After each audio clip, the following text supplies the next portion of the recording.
Olá!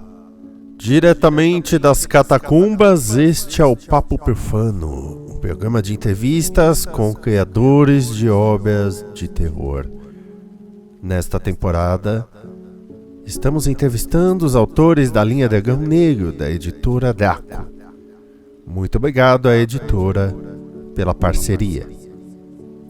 Hoje, para encerrar a temporada, nós temos uma entrevista com Rafael Fernandes, o editor da coleção. Rafael Fernandes tem um histórico. Começou na editora Mitos, editando a revista Mad, cuidando primeiro da parte internacional e depois cuidando da revista como um todo. Como roteirista, publicou Ditadura no Ar, que lhe deu o troféu HQ Mix de Novo Talento Roteirista em 2013. Entre suas obras mais conhecidas estão, além de Ditadura no Ar, a obra Apagão, Cidade Sem Luz e a coletânea Imaginários em Quadrinhos. É editor na editora Draco e já trabalhou em diversas obras, inclusive a mais recente, Pobrefobia. As perguntas para Rafael Fernandes serão ligeiramente diferentes, porque ele é o editor. E aí galera, beleza? Aqui quem fala é Rafael Fernandes, editor e roteirista da Draco, e eu vim falar hoje sobre a coleção Dragão Negro. Rafael, como surgiu a ideia dessa coleção, Dragão Negro? A coleção Dragão Negro surgiu da necessidade de ampliar o catálogo de terror da Draco, porque a gente tinha bastante ficção científica, bastante fantasia, isso na parte de literatura, porque na parte de quadrinhos a gente já tinha criado a trilogia de horror cósmico com Rei Amarelo, Despertar de Cthulhu e Demônios da Goetia. E aí faltava alguma coisa na parte de literatura, que tivesse um peso dramático, um peso ali de incômodo, assustador e tudo mais que a gente gosta no horror. E aí eu fiz uma proposta pro Eric e falei, cara, quero muito fazer um material de terror na literatura e tô com algumas ideias aí, com algumas propostas que eu quero fazer para alguns autores que eu gosto de ler. E aí foi que a gente começou a desenvolver isso. Outra coisa que também deu o gatilho para fazer essa coleção foi esse boom de filmes, né, que tá rolando, filmes de terror contemporâneo que tem um apelo dramático e artístico que chama muita atenção, que tá bem próximo do que a gente já via na literatura de horror clássica, certo? A mais relevante. E então, o que o pessoal tem chamado, alguns críticos chamavam de pós-terror, e logo depois esse termo caiu em desuso. Mas seriam filmes como O Hereditário, A Bruxa, Corra, Relic, entre outros, que fazem a nossa cabeça, Midsommar e tal, que a gente gosta bastante, eu e o Eric, eu principalmente, e que a gente vinha conversando, vinha discutindo, até via algum filme desse e conversava bastante com ele, e que a gente gostaria de ver na literatura. Então seriam obras que têm um foco no terror, mas acima de tudo são obras dramáticas e com uma busca aí diferente, que trouxesse algo que fosse mais complexo do que só assustar ou incomodar o leitor. Então era essa a ideia da coleção Dragão Negro. Quais os principais desafios e as principais alegrias de cuidar de um projeto como este? Certamente um dos principais desafios em fazer a coleção Dragão Negro foi encontrar ali uma lista final de quem seriam os 6 autores que iriam publicar nessa coleção, né? Então a gente tinha aí algumas ideias, eu tinha alguns nomes que eu já vinha acompanhando, fiz algumas propostas, mas ainda faltavam alguns elementos. Eu queria que tivesse uma seleção diversa, com pessoas das mais diversas origens e que tivessem personalidades e vivências diferentes, para que a obra, né, cada obra trouxesse um sabor próprio só pelas características de cada um, né? Esse foi um dos desafios. E certamente o grande desafio, acho que para qualquer obra nacional, é a divulgação, é chegar no público, é mostrar que aquele trabalho tem uma relevância, que ele não é um trabalho amador, que ele não está sendo feito por pessoas que não manjam. Então, tudo isso vai da divulgação, um trabalho sério de marketing, acompanhamento das obras, uma qualidade de capa, tudo isso tem que ser muito bem pensado para que o projeto ganhe o respeito e a atenção do público. E com ele, acredito que a gente conseguiu isso com a coleção Dragão Negro. Sobre as principais alegrias, acredito que a maior delas foi ter conseguido reunir um grupo de pessoas tão agradável de trabalhar e tão interessante quanto os 6 autores dessa coleção, que é a Paula Feb, o Oscar Nestares, o Jaime Azevedo, o Marcelo Algalvão, a Larissa Prado e o Cirilo S. Lemos, que editou o projeto junto comigo. A gente teve bons momentos, construiu boas histórias, está vivendo cada uma das campanhas com muita alegria, com muita admiração mútua e tal. Então eu acredito que essa é uma das grandes alegrias. A outra foi conquistar aí praticamente 1000% do que a gente queria arrecadar no Catarse. Foi uma vitória assim, monstruosa. Foi a nossa campanha que alcançou maior arrecadação. Então a gente está muito satisfeito com o resultado dela. E acredita que vai crescer ainda muito mais esse projeto. A cada uma das campanhas, serão 6 campanhas durante esse ano, uma para cada livro. É como se fosse uma cena, você pode assinar e receber tudo, mas a gente também vai propor para quem quiser pegar uma por vez, certo? A pessoa que escreve ou edita terror é uma pessoa mais maluca ou mais sã que a média?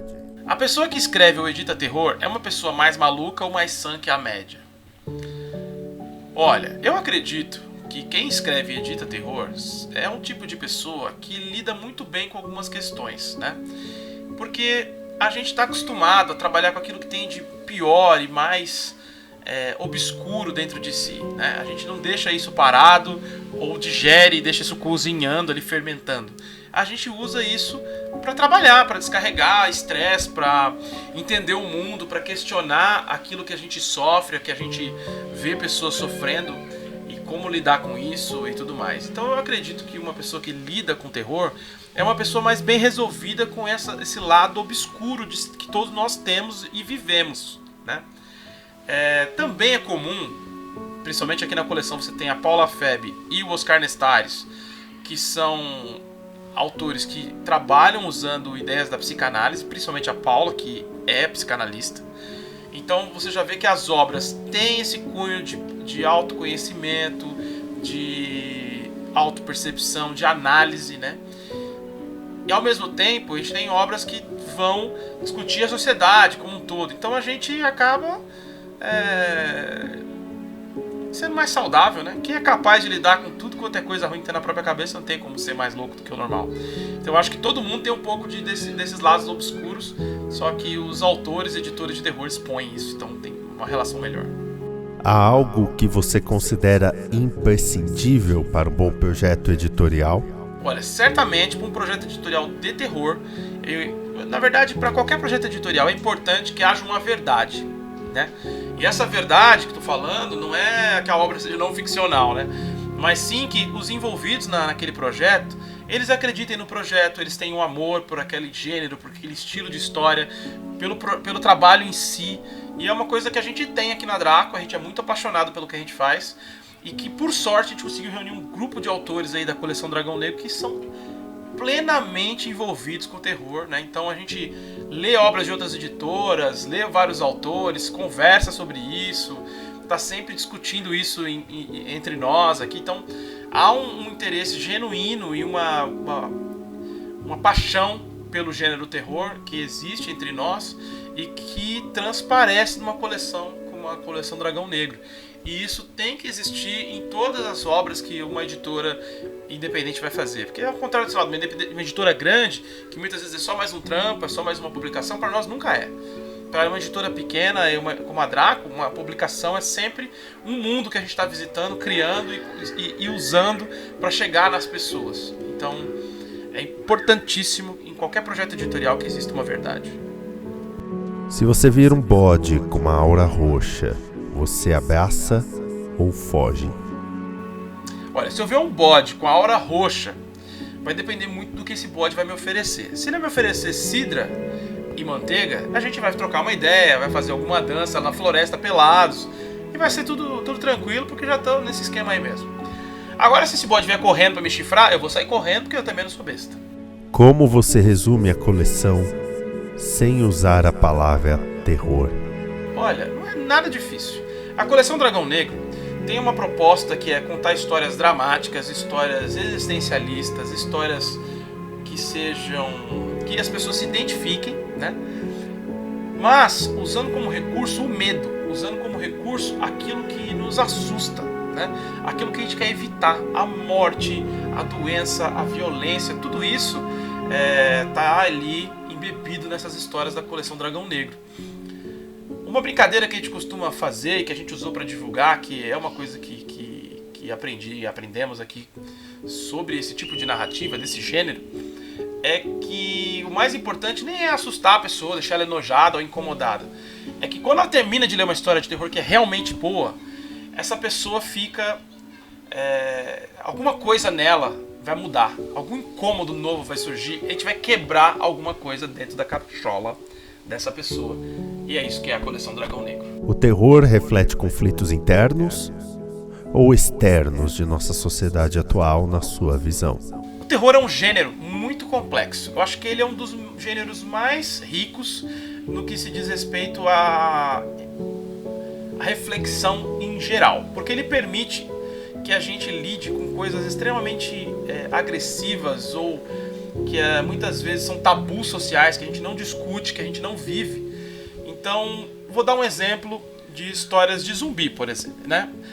Histórias de zumbi são sobre a nossa sociedade. Então você tem a obra do Romero, né, do Jorge Romero, diretor de cinema, que vai lidar ali com o consumismo, com problemas do capitalismo, com a vida robótica que a gente vive, com a mecanização da humanidade, tudo isso que os zumbis meio que são aquela força ali de consumo vazia, né? Então é uma crítica política importantíssima. Ao mesmo tempo, histórias de zumbi vão falar sobre a mente humana, como a gente vai se comportar quando o mundo vira do avesso, né? Então você vê, é muito comum ver em histórias de zumbi que os verdadeiros vilões da história são os seres humanos, né? E como as pessoas piram, perdem valores morais, desaprendem a lidar com a sociedade, por fome, por necessidade, fariam qualquer coisa com outros seres humanos, né? Então, há também um caminho interno. Na minha visão, eu acredito que o terror é um tipo de narrativa que permite exercícios criativos que coloquem a gente para pensar tanto do lado individual, da autoanálise, da psicanálise, como comentei dos autores aqui da Draco e de outros autores que a gente vê fazendo isso, como também entender o mundo que a gente vive, né? Só para desenvolver melhor aqui a questão de cada uma das obras. Por exemplo, Carniça, da Paula Feb, é uma obra sobre uma vila em que as pessoas não conhecem o conceito de morte. Elas não morrem. E o que assusta e aterroriza essas pessoas é a vida.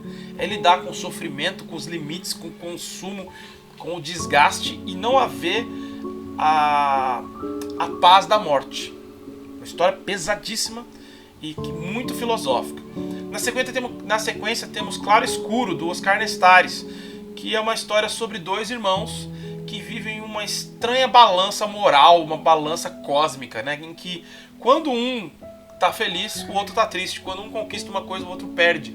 Então até que ponto a gente tem isso, né? O mundo é isso. Quando um tá sorrindo, o outro tá chorando. Quando um tem dinheiro, o outro não tem. E como lidar com essa balança. Uma história também que interna ou externa, né? Na sequência, vamos ter uma história da Larissa Prado, O Receptáculo, que é uma história que eu acredito seja muito profunda, que mistura feminismo, Bebê de Rosemary e muitas questões que muitas mulheres do Brasil vivem, né? Que é a história de uma moça que engravida do seu amante, né? Que é casado, que era o seu chefe, né? E esse cara pega essa moça e coloca num condomínio fechado e ela começa a viver as mais absurdas situações com seus vizinhos que a perseguem, que oferecem coisas para ela e ao mesmo tempo tiram. Uma história bem densa e muito marcante. A terceira história aí que eu pulei, esqueci, é a do Jaime Azevedo, né? Chama O Dedo da Santa, que é uma história muito densa sobre um grupo de pessoas numa Espanha de época, mais ou menos ali pós-descobertas, né, pós-navegações, né, o termo melhor, que estão vivendo uma situação muito estranha. Elas vivem num bunker, num subterrâneo, não podem sair porque alguma coisa está acontecendo lá em cima. E nesse subterrâneo, essas pessoas vivem um regime diferente de controle e organização, em que tem uma líder, uma sacerdotisa, uma senhora velha, que pega corpos e cadáveres deles mesmos e coloca numa árvore, e essa árvore dá alimento para eles. Alimento, animais, plantas, sustenta eles através dessa árvore. E a história se desenvolve a partir daí. Uma história muito interessante. A quinta história é uma história do Marcelo A. Galvão, né? É uma história já com uma perspectiva Lovecraftiana, de horror cósmico, né? Chama-se O que se esconde nas estrelas, e é sobre um cara que tem medo das estrelas. Como ele lida com isso? Como fugir disso? Complexo. E por fim, e não menos importante, temos a última história, que se chama Estação das Moscas, que é do Cirilo S. Lemos, e ela tem um estilo bem Stephen King, no bom sentido, assim, né? No bom caminho, né? Tem personagens muito carismáticos, são um grupo de crianças numa favela do Rio de Janeiro, e uma delas, o Jonas, ele acaba encontrando, né, um pote em que saem umas moscas, e essas moscas entram nele e se alimentam daquilo que tem de pior na vida dele, daqueles sentimentos ruins, de insatisfação, de dor que ele vive por ser um garoto da periferia, que não tem acesso a tudo que ele merece. Então, numa família disfuncional, na falta de recursos, o que forma dentro de um garoto e como isso se manifesta através do terror, através do Homem-Mosca. Então, assim, também é uma história bem densa. Tudo sobre interno e externo, percebe? Não tem como fugir disso. Qual o caminho para se tornar um dragão? Ah, meus queridos, tem duas formas de se tornar um dragão. Você pode se tornar um dragão ajudando a gente, né? Fazendo parte, não ajudando no sentido só de dando apoio, fazendo parte mesmo do que é o Draco Spirit, do que é o nosso trabalho, né? A gente faz muitas campanhas no Catarse. Se você dá uma olhada no Catarse, procurando projetos da editora Draco, ou mesmo se entrar lá, catarse.me/Dragão Black, Dragão Black 2, Dragão Black 3, até 6, quando tiver todas. Por enquanto, Dragão Black 2, que vai entrar no ar rápido, em breve, né? No dia, mais ou menos lá pro dia 20, a última semana do mês de abril. Você pode apoiar os nossos projetos e garantir que a gente publique literatura e quadrinhos de gênero feitos de forma original, especialmente para o público brasileiro. Ou seja, a gente faz as obras pensando em você, o mundo que você vive, as pessoas com quem você convive. Tudo que está à sua volta é a nossa inspiração, e é assim que a gente conta histórias. Essa é uma forma de ser um dragão, que a gente considera o nosso público, dragões que nos ajudam e fazem parte do que é a Draco. Outra forma de se tornar dragão é se você tem uma veia criativa, gosta de escrever tanto literatura quanto quadrinhos, ou um ou outro. Nós lançamos a Escola de Dragões, isso mesmo, uma espécie de Hogwarts da escrita, né? Quem vai dar os cursos somos eu e o Eric, né? O Eric vai dar um curso de contos, então para você que gosta de contar histórias na literatura, mas às vezes sente falta de alguns recursos, que falta um direcionamento, uma organização, o Eric vai ensinar tudo isso em 2 meses, são 8 encontros que começam em maio. E eu vou dar o meu já tradicional curso básico de roteiro de quadrinhos, que é o mesmo que eu dou na Comic Boom pessoalmente, e que vou dar online agora, que é um curso de formação para quem... você pode chegar no meu curso sem saber escrever nada, só basta saber escrever. Eu ainda não sei alfabetizar durante o curso, mas não tive tempo, né? Tem que ter uma aula só para isso. Brincadeira, né? Se você sabe escrever, tem interesse em contar histórias através dos roteiros de quadrinho, a gente está aqui para ajudar, fazer um projeto que seja interessante, construir desde como criar a ideia até a formatação, passando pelo mercado, certo? A gente já teve alunos de 12 a 60 anos, em que eles trabalhavam em conjunto, trocavam ideia, aprendiam juntos, e eu aprendo junto com vocês. Então a gente tem a Escola de Dragões com esses 2 cursos que vão preparar os alunos para escrever. Mas e aí? Basta preparar? Onde essas pessoas vão publicar? E aí que entra a questão de se tornar um dragão. Outra proposta que tem nesses cursos é que, ao final do curso, nós vamos selecionar as melhores histórias desses alunos para formar publicações digitais que serão publicadas aí, soltas no mercado, através do selo da Draco, em que o público vai entender que são histórias que têm o nosso padrão de qualidade, e dentro desse contexto a gente vai selecionar autores e autoras para fazer parte do time Draco. A gente não faz avaliação de originais, a gente vai treinar essas pessoas, ensinar o método, o estilo Draco de contar histórias. E através desse método, a gente pretende selecionar, das pessoas conhecendo o nosso método, a gente pretende selecionar autores e autoras para as novas fases da Draco, né? A gente vinha fazendo algumas seleções e sentia que algumas histórias precisavam um pouquinho mais de formatação e técnica, ou que eram boas ideias, as outras ideias eram um pouco mais senso comum, mas tinha um domínio técnico interessante, mas sempre faltava alguma coisa. E a ideia da gente é formar novos e novas pessoas para escrever e produzir histórias para Draco. E basta entrar lá no editoradraco.com/cursos e você vai encontrar resumos dos cursos e um monte de outras coisas. Se olhar lá no YouTube também, procurar no canal da Editora Draco, tem um vídeo comigo e com o Eric explicando como é que funciona tudo. Valores a gente tem lá no site, mas como é que funcionam as aulas, que tipo de conteúdo que a gente ensina e tudo mais você vai encontrar lá. Então é editoradraco.com/cursos e é isso. Valeu! Novamente agradecendo a Rafael Fernandes e a Editora Draco pela parceria. Confira a coleção Dragão Negro e todas as coleções e lançamentos da Editora Draco no site editoradraco.com.br e nas redes sociais. O Papo Pelfano terá uma nova temporada quando tiver mais pessoas interessantes e criadoras de obras de terror para entrevistar. Até mais. Obrigado por assistir esse vídeo. Deixe o seu comentário e também aquele like. Assine o canal para saber o que estamos fazendo e temos a nossa comunidade também no Discord. Se você achar que merecemos, ajude através do Pix. Aqui tem outros vídeos para você continuar acompanhando. Até mais, amor e paz.